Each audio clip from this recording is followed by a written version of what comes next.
사랑하는 성도 여러분, 오랜만에 코로나 임에도 불구하고 많은 성도님들이, 많은 또 백성들, 국민들이 가족들, 친지들, 이웃들을 만나러 또 여기저기 또 흩어지게 되었습니다.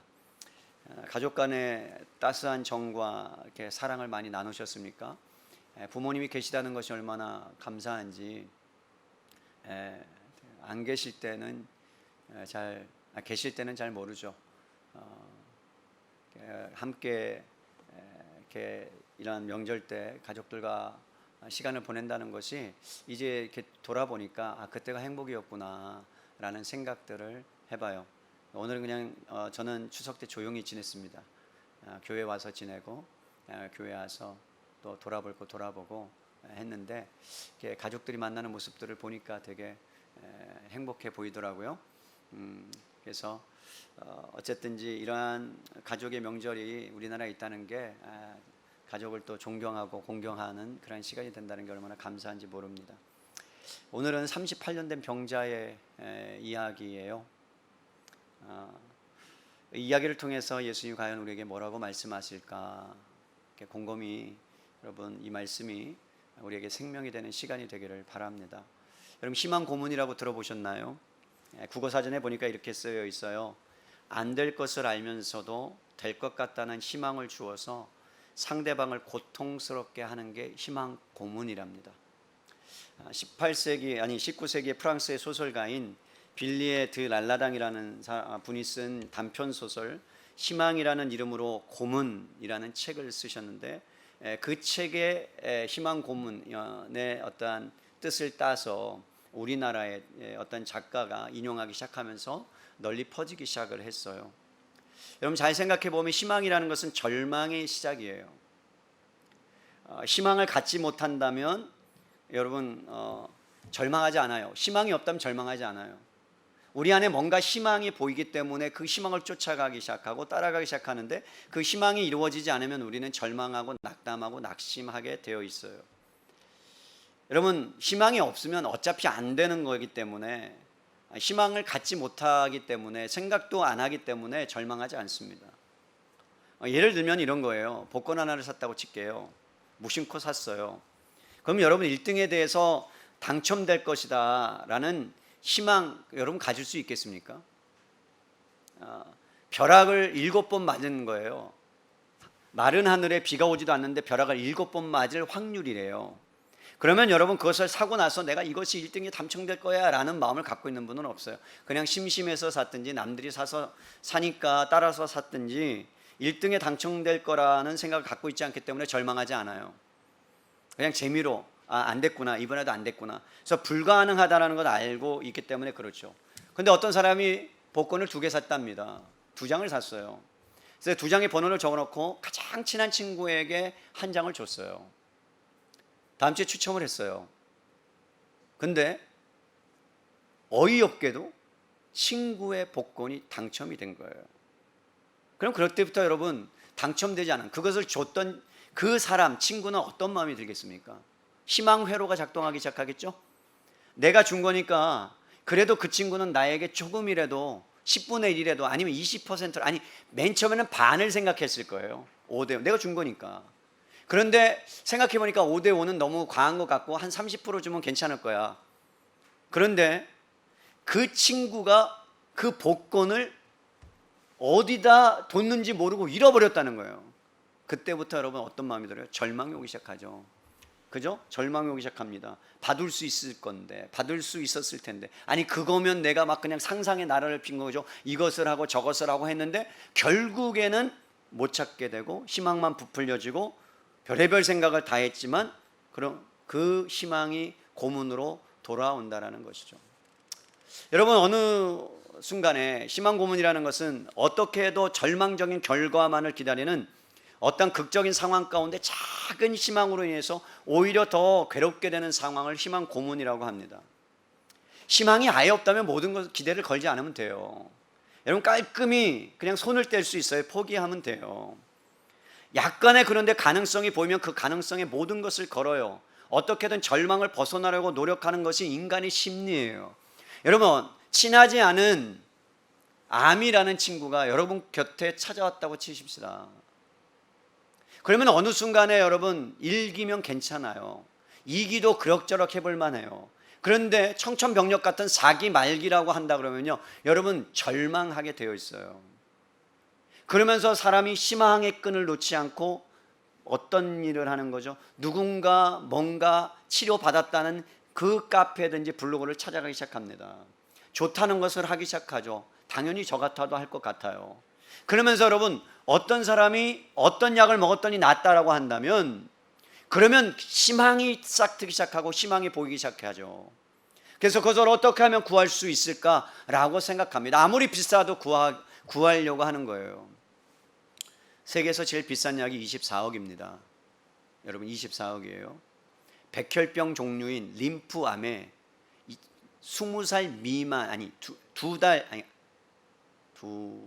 2세 미만, 2세 미만의 아이에게 투여하면 여러분 근육이 빠지는 그 림프암을 치료받을 수 있는데, 극적으로 치료할 수 있다는 것이 외국에서 개발된 약이에요. 킴리아라는 약이에요. 근데 24억 정도 합니다. 우리나라에서는 엄두가 안 나요. 그런데 어떤 가수가, 우리가 잘 아는 가수예요. 기독교인이에요. 그것에 대해서 너무나 마음이 아파서 그것을 노래하고 그것에 대해서 이야기를 하기 시작하자 어떻게 된 역사인지는 모르겠으나 우리나라에서 그 약이 의료보험으로 통과돼서 600만 원이 됐어요. 놀랍죠? 그러면 거기에 해당되는 사람들이 전 세계에 몇천 명 되는데, 우리나라에도 상당수가 있는데, 희망을 끈을 놓았던 절망에 있는 사람들이 희망을 발견했어요. 그런데 안타까운 소식은 6일이 지난 거예요. 2돌 6일이. 그것이 통과되고 보험에, 그러니까 2돌이 지나고 6일이 지난 사람한테는 혜택을 못 받는 거예요. 희망이 보였다가 절망이 되는 거죠. 그죠? 여러분, 우리는 희망 고문이라는 것이 주변에 너무나 많이 이렇게 널려져 있다라는 거예요. 우리가 살아가면서 모든 일들은 언제나 성공과 실패 가능성을 동시에 안고 살아갑니다. 어떤 일을 할 때 성공할 수도 있고 어떤 일을 할 때 실패할 수도 있어요. 그런데 희망 고문이라는 것은 주로 성공 가능성보다는 실패 가능성이 압도적으로 높은 경우에 여러분 희망을 바라보게 되어 있는 거예요.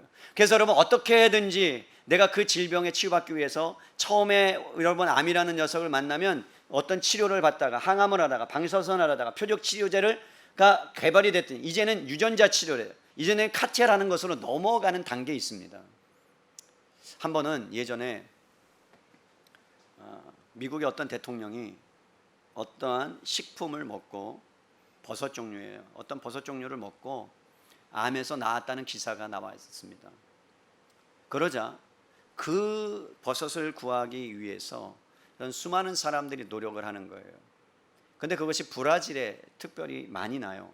아마존강 근처에 야생하는 거죠. 그것이 특효약이라고 소문이 퍼지자 실제로 났으니까 대통령이. 그러자 그 약을 구합니다. 그런데 한 500g, 한 500g이면 한 봉지 이 정도 돼요. 얼마 정도 되느냐? 그냥 시가로 따지면 그 사람들의 노동이나 인건비로 한 75만 원 정도 돼요. 그 정도, 적게 받으면 한 20만 원.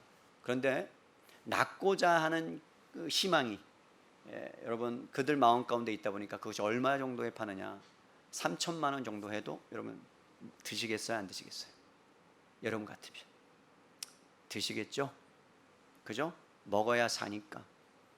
그죠? 근데 그것이 한정되어 있는 거예요.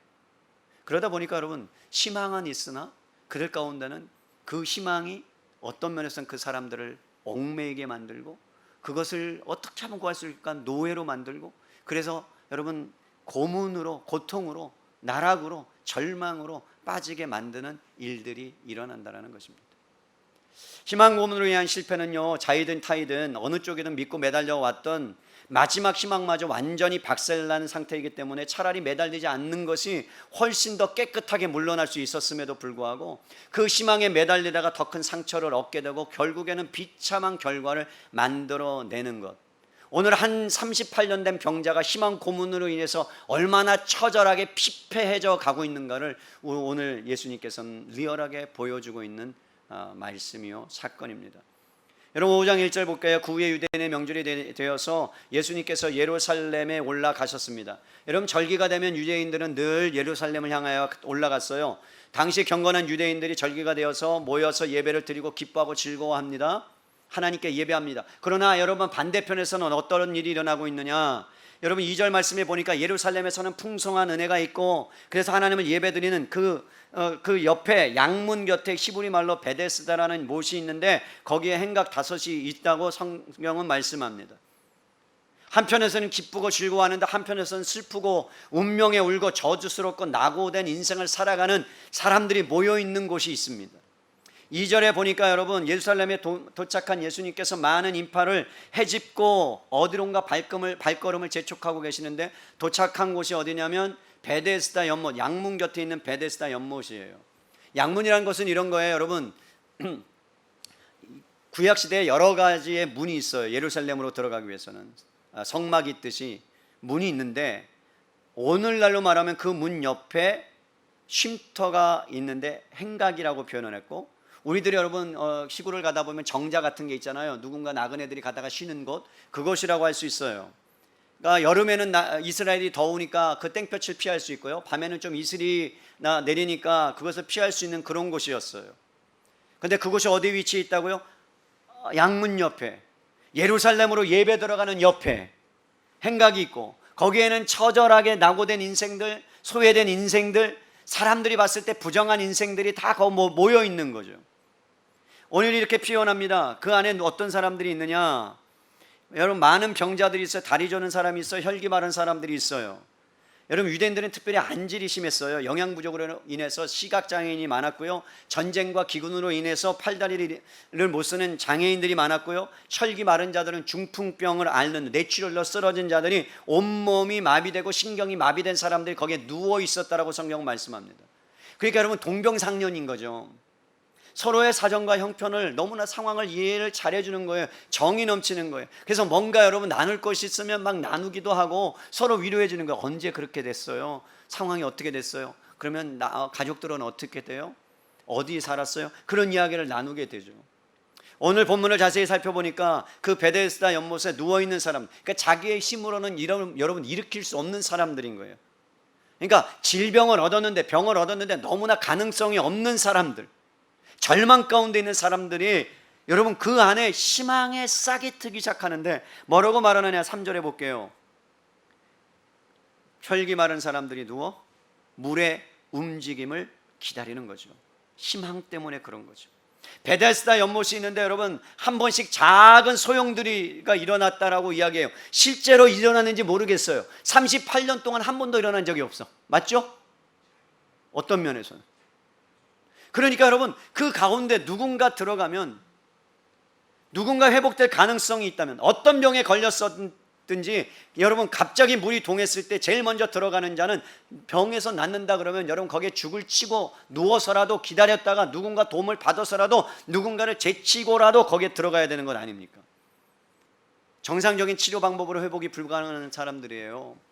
병원이란 병원은 다 가봤을 거 아니에요. 아닙니까?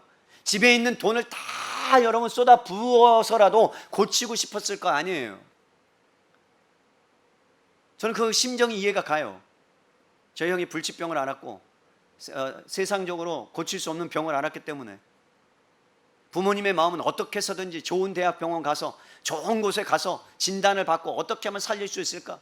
누군가 좋은 약이 있다면 그걸 하나 먹여서라도. 그래서 여러분 저는 기억도 해요. 중국에 무슨 약을 그거 먹으면 낫는다 그래서 부모님이 그것을 진짜 고가에 사다가 끓여가지고 먹이는 걸 받고 그리고 대나무를 끓여서 먹이면 낫는다고 해서 고가의 돈을 쓰면서 했는데 소용이 없다란 말이죠. 희망으로 고문한다는, 사기를 쳐먹는다는 거죠. 여러분 오늘 이 사건은 호전될 수 없는 상황들, 정상적인 의료의 방법으로 회복될 수 없는 사람들. 그런데 여러분 신기하게도 수많은 사람들이 모여서 기대하는 것은 오직 연못에 물이 동하기를 원하는 그러한 마음을 갖고 있었는데 그 이름이 뭐라고? 베데스다란 말이에요. 여러분 베데스다라는 뜻이 뭔지 아세요? 베트 그리고 헤세드가 합쳐진 단어예요. 베트는 뭐냐면 은혜, 헤세드가 은혜라는 뜻이고 베트는 집이라는 뜻이에요. 은혜의 집, 자비의 집. 그러니까 놀랍게도 하나님의 기적들이 일어나서 은혜와 자비가 베풀어지는 것 같은 베데스다 연못에 끔찍한 비극이 일어나고 있다는 거죠.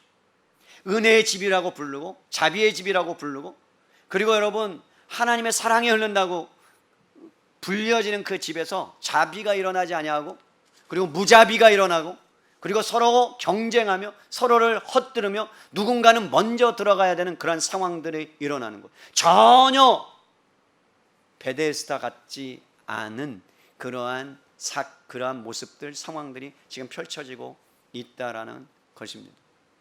저는 이 말씀을 읽으면서 이런 생각을 해봤어요. 나 같은 사람, 장난치기를 좋아하는 사람은 베데스다 연못에 돌을 던졌을 것 같아요. 그런 사람 없었을까요? 여러분, 천사가 와서 물을 동하니까 누군가 뒤에서 돌을 던져서 탕 떨어지면 막 동할 거 아니에요. 그러면 사람들이 어떻게 하나 그 장난질하는 거 보고 싶은 사람 있을까요, 없을까요? 있죠. 저 같은 사람. 남의 막 고무줄 끊고 막 노는 거 막 화가 나 막 공기 뺏어서 막 이런 사람. 그렇다고 저를 너무 나쁘게 보지는 마세요. 예수 믿고 회개했으니까. 이 병자들을 사로잡고 있는 것이 뭘까요? 그 사람들의 마음을 사로잡고 뒤흔드는 게 뭘까요? 여러분, 그 오늘 성경에 가장 많이 나오는 단어가 먼저예요. 먼저. 그러니까 여러분, 먼저 오직 나만 생각하는 것으로 바뀌었다는 거예요. 누구든지 연못에 물이 동하면 먼저 들어가서 어떤 병이건 고침을 받게 되니까 여러분 공평한 것처럼 보여요. 먼저 들어가면 되니까, 누구에게나 다 열려져 있으니까. 그런데 여러분 그 이면에 뭐가 있는 거예요? 깊이 들여다보면 형식과 전통만 남은 예루살렘 성에 아무리 들어가도 그 예루살렘에서 하나님이 예배를 받지 않으시고, 진짜 예배는 여러분 그 성전이 헐어져서 진신령과 진정으로 예배할 때가 오는 그 예수님만이 진정한 예배의 대상인데, 진짜 성전인데, 그런데 사람들은 예루살렘 성전이 진짜 예배의 장소라고 여러분 착각하고 전통만 남아있는 그러한 곳에 베데스다 연못도 똑같이 신령과 신하만이 넘쳐나는 곳으로 변해 있다는 말입니다. 그렇게 웃고 울었던 이웃 간의 살가운 정이, 사랑이 넘치다가도 가끔 물이 동하기라도 하면, 누군가 장난치기도 하면 산산조각이 나는 거예요. 평화롭고 자비가 넘치는 곳이에요. 은혜가 넘치는 곳이에요. 근데 어떻게 해요? 대단히 위태로운 곳으로 변합니다. 팽팽한 긴장감이 일어납니다. 누군가 여러분 위장된 평화가 숨겨져 있는 것입니다. 치유받기 위해서라면요 친구를 밀쳐내야 되는 거죠. 맞죠? 우리는 여러분 이것만이 아니죠. 옛날에는 백화점 세일할 때 알죠? 그죠? 루이의 베똥 뭐 그런 거, 샤넬 뭐 이런 거 살려고 그러면 막 줄 딱, 지금도 막 줄 딱 써갖고 누가 새치기라도 딱 하면 막 세일한다 그러면 약 30% 세일한다 그러면 막 어떻게, 우리는 엄마 아빠 누나 손자 다 거기다 세워가지고 몇 개라도 더 살려고 하는 그러한 모습들, 여러분들 아닌 것 같으네요. 예. 어쨌든 지금 여러분 팽팽한 긴장감에서 비정한 연못으로 쉼을 제대로 누릴 수 없는, 형제를 고발해야 되고 이웃을 짓밟아야 되는, 친구고 동료도 없는 거예요. 가족도 더 없는 거예요. 그거를 다 통과해야만 되는 그러한 문 같은, 구원의 문처럼 생각하는 곳이에요. 희망을 가질 수도 없고 포기할 수도 없게 만드는 희망 고문이 날마다 여러분 벌어지는 현장, 은혜의 집, 자비의 집이랍니다. 예수님이 얼마나 마음이 아팠겠어요. 예수님이 얼마나 여러분 그 모습을 보고 정말로 그 마음이 힘드셨을 거예요. 가장 무자비한 것으로 변해 있는, 우리가 살아가는 세상도 별반 다르지 않아요. 여러분 뉴스나 드라마를 보면서 느끼는 것은 신락 같은 희망의 문을 하나 보여주고 그 문을 통과한 사람들의 이야기가 대부분이에요. 맞죠? 그러면서 우리 가운데 어떤 마음을 들게 만들어요? 그 영화를 보고 그 드라마를 보면 나도 모르게 그 사람처럼 되어 있어요. 그래서 나도 그 사람처럼 되고자 하는 실막 같은 여러분 뭘 가져요? 희망을 가져요. 근데 내가 안 된다 그러면 누구에게? 내 자식만이라도 그렇게 살아가면 좋겠다라고 하는 거죠. 너는 그렇게 해서 좋은 사람 만나야 되고 믿음의 사람이 아니라 그 다음에 돈 많이 버는 사람, 재벌이라면 좋겠고. 아멘? 믿습니까? 그런 사람 만나야죠. 아들아, 너는 다른 건 몰라도 믿음 괜찮아. 재벌 딸만 만나면 성공이야. 대박. 너는 그렇게 해야 돼. 계속해서 세뇌를 시키고. 그런 일들이 뭐 때문에? 우리가 보는 뉴스 안에서 이런 청년들에게 우리가 통장을 주기로 하고 때론 그런 일들이 희망으로 나왔는데 어느 순간에 보니까 그런 것들이 잘 안 되는 그런 일들도 버젓이 일어나는 세상. 자국의 이익이라면 여러분 줬다가도 뺏는 그런 미국의 어떤 행태들, 그런 것을 보면 어떤 면에서는 정말 은혜의 집이 잘못돼 가고 있다는 것을 오늘 성경은 말씀하고 있는 거예요. 교회는 어때요? 은혜의 집이 되어야 되고 자비의 집이 되어야 되고 쉼이 있어야 되는 곳에 어느 데 본질을 잃어버리고 잘못된 신앙을 만들어내고 재생산해내고 있는 것이 여러분 교회가 아닙니까? 예수님을 믿고 나면 나만, 내 가족만을 위해서 기도하는 모습들을 봅니다. 예수님을 믿고 내 가족이 잘 되기를 위해서 기도하는 거 기도하셔야 돼요. 그러나 여러분 그 기도에서 벗어나지 아니하고 이웃을 생각하지 않고 그 다음에 나라를 생각하지 않고 옆에 있는 교회를 생각하지 않고 우주적인 교회를 생각하지 못한다면 기도의 응답만 얻고 그 다음에 예수는 버리는 인생들, 예수님 때문에 내가 거나 고통스러운 가운데 있을 때 예수님께 기도해서 응답을 받았으면 그 응답을 누리면서 하나님이 어떤 분인가를 알고 그 가운데 더 나가야 되는데 그 응답을 받은 이후로 예수님과 상관없이 사는 그러한 모습들이 저희들의 모습이 아니냔 말이에요. 오늘 성경에도 나옵니다. 바리새인들을 보세요. 여러분, 하나님을 사랑하고 하나님께 예배한다는 그 사람들이 예수님께서 안식일에 병자를 딱 고침을 보고 어떻게 말한다고요? 그 예수님이 안식일을 어겼다라고 그 사람이 누구냐고 예수님을 배반하고 배척하고 그리고 죽이려고 하는 행태까지 나아가는 모습을 보면 마치 베데스다 연못 주위에 떠나지 못하고 있는 기약 없이 가끔 여러분 물이 동하기를 기대하고 있는 것이 우리 성도들의 신자들의 교회의 모습이 아닌가라는 말입니다.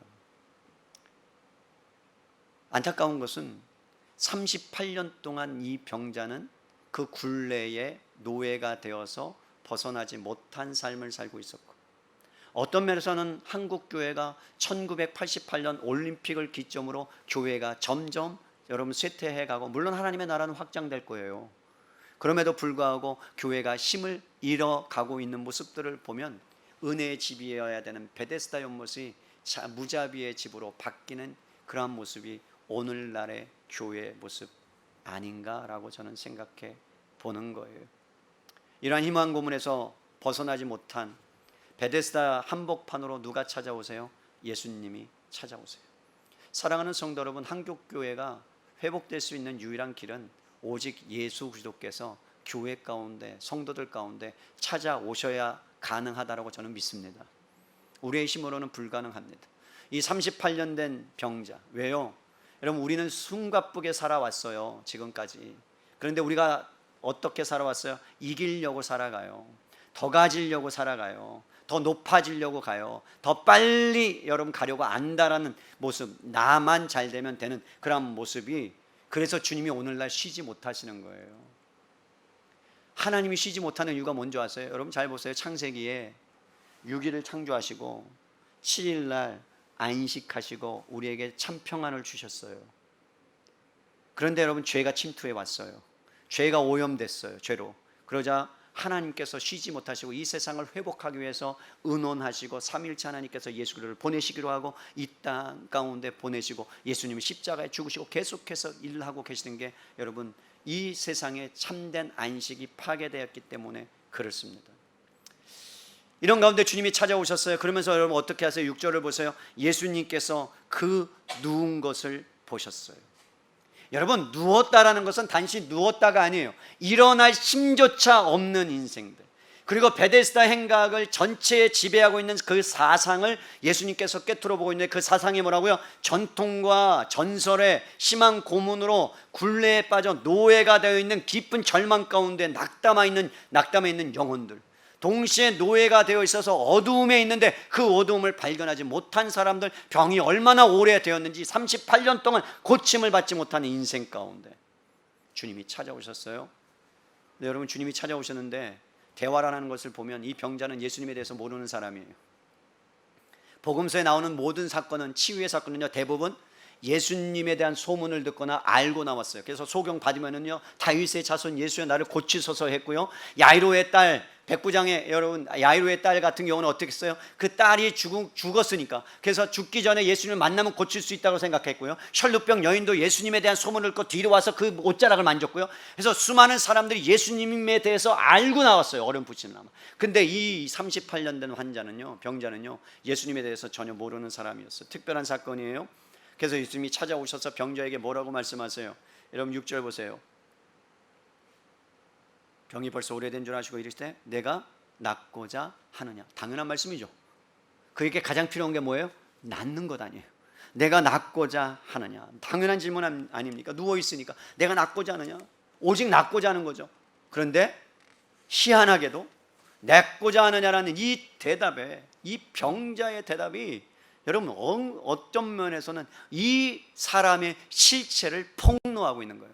뭐라고 대답해요? 7절 병자가 대답하되 주여. 여러분 낫고자 하느냐 그러면 여러분들 어떻게 해야 돼요?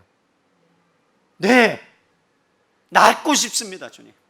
그냥 지금 당장 고쳐주세요. 그렇게 그냥 다리 뭐 치마라도 뭐라도 딱 붙잡아야 되는 건 아닙니까? 근데 뭐라고 얘기한다고요? 낫고자 하느냐라는 대답에 그 대신 주여 물이 움직일 때 나를 못에 넣어준 사람이 없습니다. 그러니까 이 사람은 예수님에 대해서 모르는 사람이죠. 예수님이 어떠한 능력을 가졌는지, 어떠한 위대한 일을 행했는지, 그 여러분 소문도 몰랐는지, 여러분 이 사람에게는 그것이 들려지지 않는 거예요. 그러면서 하는 말이 나를 못에 넣어줄 사람이 없습니다. 그러니까 여러분 항상 어떤 일이 일어나느냐, 내가 가는 동안에 다른 사람이 먼저 내 상태를 보십시오. 나는 38년 동안 한 번도 일어선 적이 없습니다. 근데 이 사람은 좀 걷잖아요. 이 사람은 가족도 있잖아요. 이 사람은 친구도 있잖아요. 그러니까 나보다 훨씬 더 그 사람들이 먼저 빨리 갈 수 있잖아요. 그래서 나는 절망 가운데 있습니다라는 고백이에요. 결국 여러분 이 말의 의미는 우리가 알 수 있는 것은 과거에 38년 동안 병으로 고통을 당했으니까 낫고자 하는 기대를 갖고 있는데, 그런데 이제 언제나 그 기대가 뭘로? 좌절로 끝났다라는 고백이에요.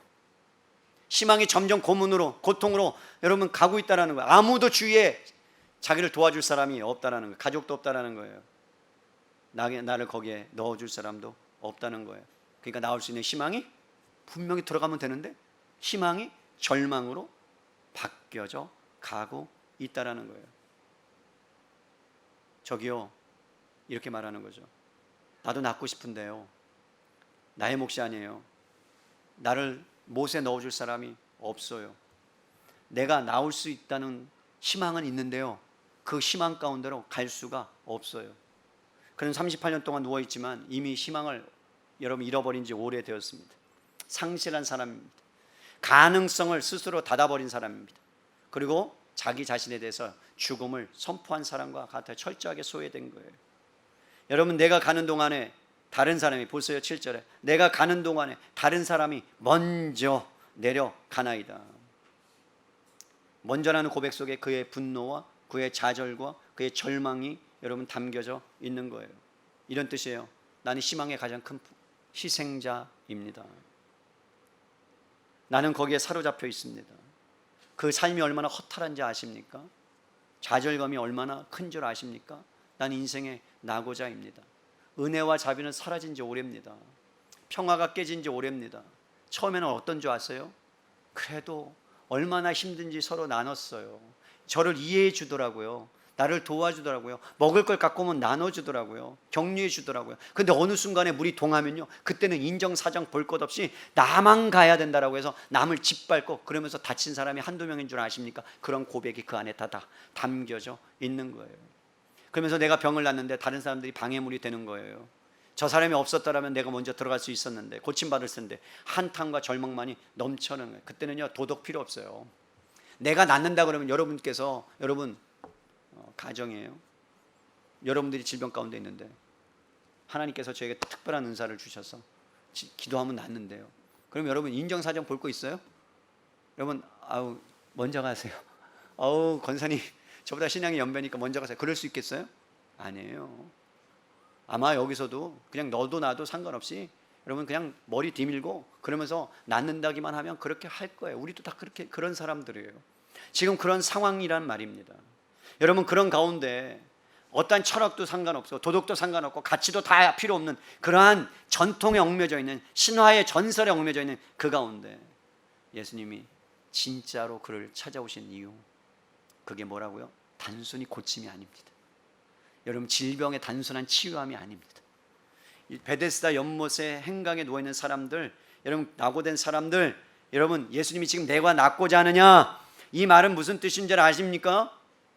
너가 치유받기 원하느냐, 그 정도가 아니에요. 너를 얽매이고 있는 너의 사상과 전통과 여러분 전통과 전설을, 노예된 그 굴레를 벗어버리고 싶으냐, 너에게 진정한 쉼을, 소망을 주지 못하는 그 희망, 그 세상의 희망을 깨트려 버리고 변치 않는 진짜 소망, 자비, 은혜, 베데스다라는 연못의 그 이름처럼 그러한 회복을 네가 원하느냐? 이것이 예수님의 의도였단 말입니다.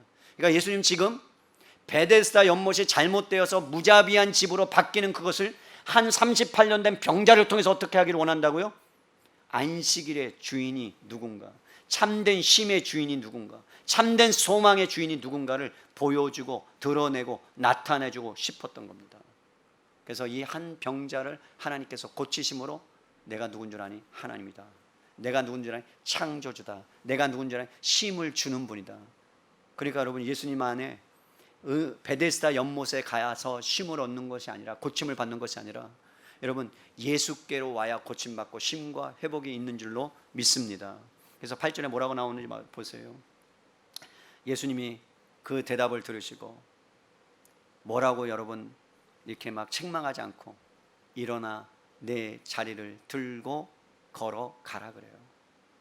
여러분 그랬으면 그냥 예수님께서 이렇게 다리를 좀 만져주시고 주물러 주시고 이렇게 막 호해 주시고 그러면 좋을 텐데, 그냥 내 자리를 들고 여러분 걸어가라. 재밌는 것은 여러분, 예수님께서 말씀을 통해서 그 사람을 치유해요. 놀라운 거예요. 제가 말씀드립니다. 기독교는요, 체험의 종교입니다. 기적의 종교입니다. 그런데 이해하셔야 될 것은 기적보다 체험보다 더 중요한 것은 하나님의 말씀입니다. 지금 예수님이 말씀을 통해서 역사하신 것은 뭐냐면요, 그 사람은 베데스다 연못에서 물레 동함을 바랐습니다. 근데 주님은 지금 뭘 하고 있다고요? 말씀의 역사를 일으키고 있습니다. 여러분, 그것으로 너의 인생의 쉼을 얻을 수 없다. 그러나 말씀이 너를 치유하기 시작하면 너는 참된 쉼을 얻을 수 있다. 일어나 걸어가라. 그래서 이 병든 병자의 전전자를 흔들어요. 근데 그가 낫고 나서도 예수님이 누군지 몰랐어요. 유대인들이 물어보니까 나 누군지 모른다. 근데 성전에 가자 어떻게 했어요? 그분을 보고 예수님인 줄 깨달았어요. 그러니까 예수님을 진정으로 만난 것은 그 이후의 일이에요. 아시겠어요? 질병 때 예수님 만나지 않았어요. 그 이후의 일이에요. 근데 그 이후의 일이 성전에서 일어났어요. 예수님께서 성전에 가셔서 그를 만났을 때 여러분, 그가 보고 예수님인 줄 깨달았다고요. 그러면서 어떤 일이 일어나요? 여러분, 예수님이 그에게 향합니다. 너는 다시는 내 죄를 범하지 말아라. 그러니까 주님이 지금 진정으로 낫게 하고자 하는 것은 절망이라는 희망 고문을 굴레에서부터 벗어나게 하는 완전한 자유를 예수님께서는 선포해 주시는 거예요. 여러분, 일어나라는 말씀 안에는요, 창조주의 권능의 말씀이 있어요. 그래서 히브리서 4장 12절 13절에 뭐래요? 하나님의 말씀은 살았고 활력이 있어 좌우의 날선 어떤 것보다도 예리하여. 그래서 어떻게 하신대요? 여러분, 영과 혼과 관절과 및 관절과 골수를 찔러 쪼개기까지 하며 너의 마음의 뜻과 생각을 감찰하신다. 이 뜻은 뭐예요? 보이지 않는 영역과 보이는 영역을 하나님이 말씀으로 다스리신다는 거예요. 그러니까 여러분, 우리의 영혼이 살아나야 그 다음에 육체적인 문제는 그 다음에 후의 문제라는 거예요. 그래서 이 사람이 만약에 치유를 받고 그리고 나서 예수님 만나지 못했다면 이 사람은 영원히 또 헤매기 시작하고 그 노예의 굴레에 벗어나지 못했을 거예요. 근데 예수님이 확증을 주세요. 너가 다시는 죄를 범치 말아라 라고 확증을 주십니다. 사랑하는 성도 여러분, 이 사건을 통해서 예수님은 신화를 깨트리는 거예요. 기독교의 신비가 무엇인지를 가르쳐 준 거예요. 전설이 아니라 진리가 무엇인지를 알려주는 거예요. 기억하세요. 기독교의 신비가 사라지면요, 신화가 돼요. 여러분, 그래서 예수님의 십자가가 실제가 되는 신비예요. 그런데 여러분, 어떤 학자들은 뭐라 그래요? 예수님이 십자가에 죽으시고 살아난 것은 가현설, 가짜 현상이다, 환상이다. 죽었다가 살아난 게 아니라 잠에서 깨어났다, 잠시 잠들었다가 깨어난 거. 여러분, 그렇게 그것을 변진을 시킵니다. 진리가 떠나면 어떻게 되냐? 전설이 자리 잡아요. 여러분, 예루살렘이 정말 하나님의 임재가 임하여야 되는 곳이어야 되는데 거기에 전통만 남아있다니까요. 이렇게 해야 된다, 이렇게 해야 된다, 이렇게 해야 된다, 그래야 하나님이 영광 받으신다. 아니에요. 전통이, 진리가 사라지면 전통이 거기를 지배해요. 교회도 마찬가지예요.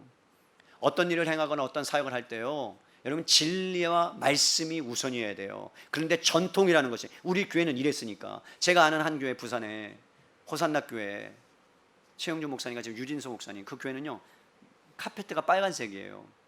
빨간색 뭘 상징해요? 보혈의 피, 그죠? 여기는 흰색이에요. 뭐예요? 어린 양의 흰 옷.